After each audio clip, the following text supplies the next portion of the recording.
Live from Fargo and serving you on TV, online, and on the go. This is Valley News Live at noon.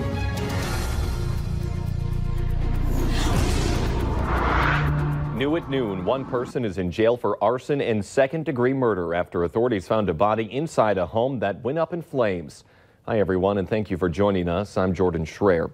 Authorities were called to this home in Thief River Falls for a fire yesterday evening around 5:30. This house is actually two apartments with an upstairs and a downstairs unit. Fire officials say one family was able to escape safely from the main level unit, but authorities later found a woman's body upstairs. This man, 23-year-old Devin Polsinski, was arrested for arson and second-degree murder in connection to the case. He was a renter at this home. The cause of death and identity of the victim are not being released at this time. Stay with us here at Valley News Live as we continue to follow this story. A man accused of murder in a downtown Fargo shooting is going to trial this fall. Miguel Cooley is charged with killing Gabriel Perez. Investigators say Cooley shot Perez several times outside of McDonald's on Main Avenue back in September. Perez was 20 years old. He died at the scene. Cooley fled but was tracked down and arrested near Rochester, Minnesota. His trial is set for September 10th.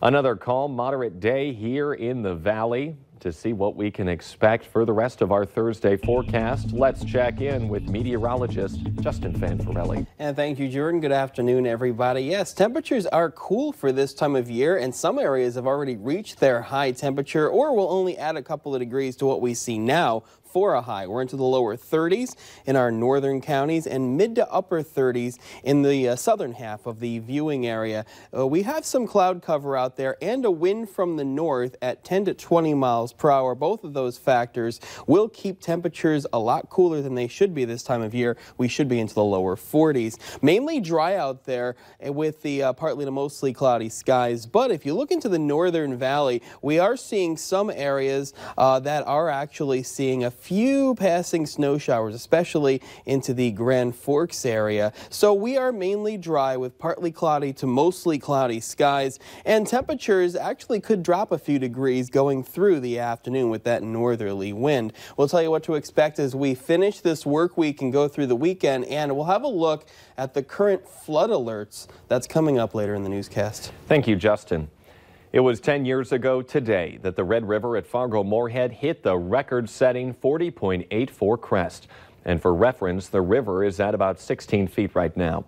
Now, this right here is the Main Avenue Bridge between Fargo and Moorhead, and it was one of the last crossovers that remained open between the two towns as floodwaters made their move that spring. You can see just how close that water was to the bottom of the bridge. And here's an aerial shot of the VA hospital in North Fargo. That was taken by the U.S. Coast Guard as they were running surveillance over the flooded Red River Valley that year. A permanent flood wall is keeping the flood from swamping that North Fargo neighborhood.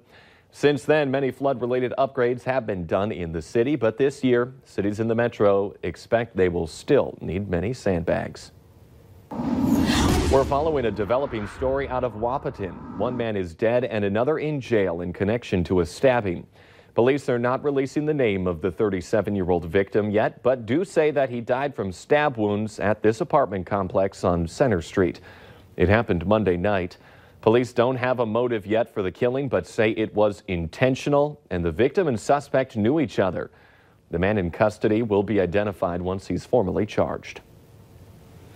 A teen who pleaded guilty to reckless endangerment for pushing another girl off of this bridge in the state of Washington was sentenced to just 2 days in jail and 38 days of work crew.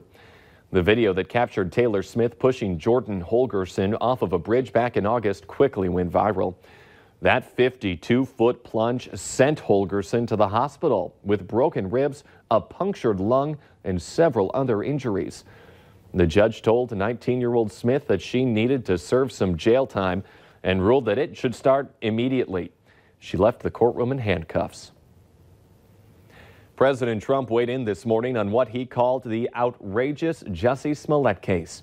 He tweeted that the FBI and Justice Department will review the decision to drop all charges against former Empire actor who had been accused of staging a hate crime against himself. Adriana Diaz has the latest from Chicago. As calls for a federal investigation loom over the case against actor Jussie Smollett, Chicago's top prosecutor, Kim Foxx, is defending her staff's decision to drop charges against the Empire actor. The nature of this case suggested that he was eligible for an alternative prosecution. There's eligible, that's optional. You also could have moved forward and tried to go to trial with him. We could have. Foxx recused herself from the investigation shortly before Smollett was charged in February because she'd spoken to one of his relatives after the alleged incident. Where I didn't want, knowing that the investigation to have any questions or doubts about my handling of the case. Emails obtained by the Chicago Tribune show Foxx tried to get police to turn the investigation over to the FBI after Tina Chen, a Smollett family friend and former chief of staff to First Lady Michelle Obama, reached out to Foxx with concerns from Smollett's family about the police investigation. People come to me on cases regularly. It doesn't add up. As I said yesterday, nothing here adds up. Chicago Mayor Rahm Emanuel, still stunned by the decision to abandon charges against Smollett, wants a clearer resolution to the case. And the city of Chicago deserves an answer, and they deserve an answer about accountability and responsibility in the system. Early Tuesday, Chicago police released documents outlining how they built what they considered an ironclad case. The 61 pages of detectives' reports reveal details of the connection between Smollett and the Osundairo brothers, who told police he hired them to help orchestrate a fake hate crime, including giving them $100 to purchase rope, masks, and hats. According to one report, after testifying before a grand jury, one brother said it felt good that he told the truth. Smollett claims a $3,500 check was for fitness training. According to the documents, at their maximum rate of $50 per hour, that check would have paid for 71-hour training sessions. That's what Jussie's always paid previously for training. Smollett's legal team maintains the actor is innocent. Other than the self-serving statements by the two brothers, nothing actually connects Jussie to the attack. The FBI is still investigating a threatening letter Smollett allegedly sent himself. Someone just became a millionaire several times over. A single ticket matched all 6 numbers in last night's $768.4 million Powerball jackpot. That ticket was sold in New Berlin, Wisconsin, according to the Wisconsin State Lottery Message Center. Strong ticket sales forced the jackpot to more than $765 million.